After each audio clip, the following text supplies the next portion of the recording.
Saya Muhammad Irfan Yusuf. Di sini saya akan menjelaskan beberapa studi kasus beserta solusinya dari materi-materi yang sudah dijelaskan sebelumnya. Studi kasus yang pertama yaitu sebuah perusahaan kecil di sektor fashion berencana untuk memahami perilaku konsumen dalam menghadapi perubahan tren pasar dan bagaimana hal ini dapat mempengaruhi strategi pemasaran mereka. Solusinya yang pertama melakukan survei untuk memahami preferensi konsumen terkini, kebutuhan fashion, dan tingkat harga yang dapat diterima. Yang kedua menggunakan elastisitas permintaan untuk menentukan strategi penetapan harga yang optimal berdasarkan respon konsumen terhadap perubahan harga. Yang ketiga menganalisis segmen pasar yang berbeda dan menyesuaikan strategi pemasaran berdasarkan preferensi dan perilaku konsumen di setiap segmen. Studi kasus ini memberikan gambaran bagaimana ruang lingkup ekonomi mikro dapat diterapkan dalam konteks bisnis dan bagaimana pemikiran Adam Smith dapat menjadi dasar untuk mengambilan keputusan ekonomi mikro. Yang kedua, studi kasus tentang ceteris paribus dalam permintaan dan penawaran bisa dapat melibatkan faktor-faktor seperti perubahan harga, pendapatan, atau preferensi konsumen.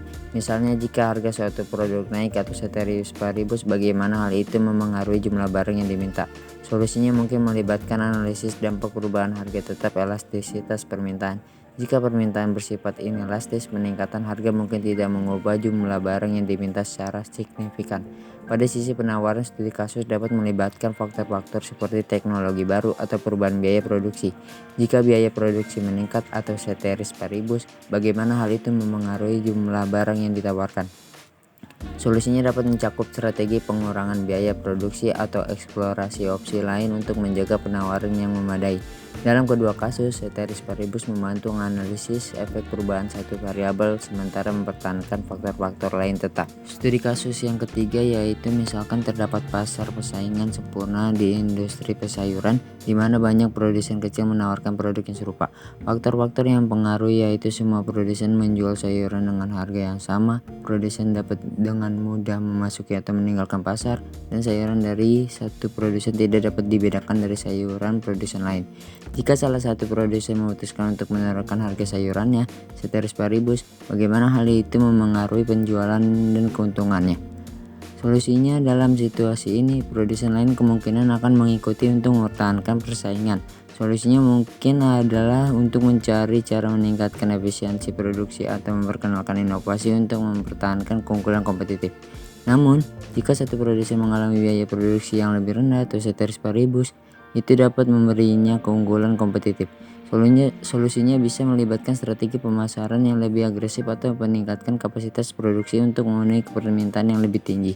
Dalam pasar persaingan sempurna, interaksi antara penawaran permintaan serta kemampuan produsen untuk beradaptasi terhadap perubahan menjadi kunci dalam menjaga keseimbangan pasar.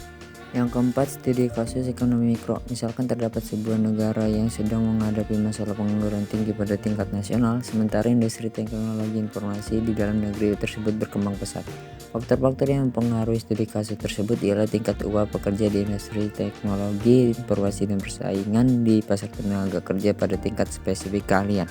Lalu jika perusahaan teknologi informasi tersebut mengalami perubahan dengan meningkatkan upah karyawan mereka atau ceteris paribus, bagaimana itu mempengaruhi produktivitas dan daya saing mereka di pasar? Solusi pada tingkat mikro mungkin melibatkan strategi manajemen sumber daya manusia untuk meningkatkan kepuasan karyawan atau memperkenalkan pelatihan untuk meningkatkan produktivitas. Selanjutnya, studi kasus ekonomi makro. Misalkan terdapat sebuah negara yang sedang menghadapi masalah pengangguran tinggi pada tingkat nasional, sementara industri teknologi informasi di dalam negeri tersebut berkembang pesat. Faktor-faktor yang mempengaruhi studi kasus tersebut ialah tingkat pengangguran nasional dan kebijakan fiskal dan moneter pemerintah. Lalu pemerintah membuat perubahan dengan mengimplementasikan kebijakan untuk meningkatkan pelatihan tenaga kerja secara keseluruhan, ceteris paribus, bagaimana itu memengaruhi tingkat pengangguran nasional. Pada tingkat makro, solusinya mungkin melibatkan kebijakan pemerintah seperti pelatihan keterampilan nasional atau insentif fiskal untuk perusahaan-perusahaan yang menciptakan lapangan kerja. Dengan memahami perbedaan antara ekonomi mikro dan makro, kita dapat mengidentifikasikan dan menanggapi masalah ekonomi pada tingkat yang berbeda.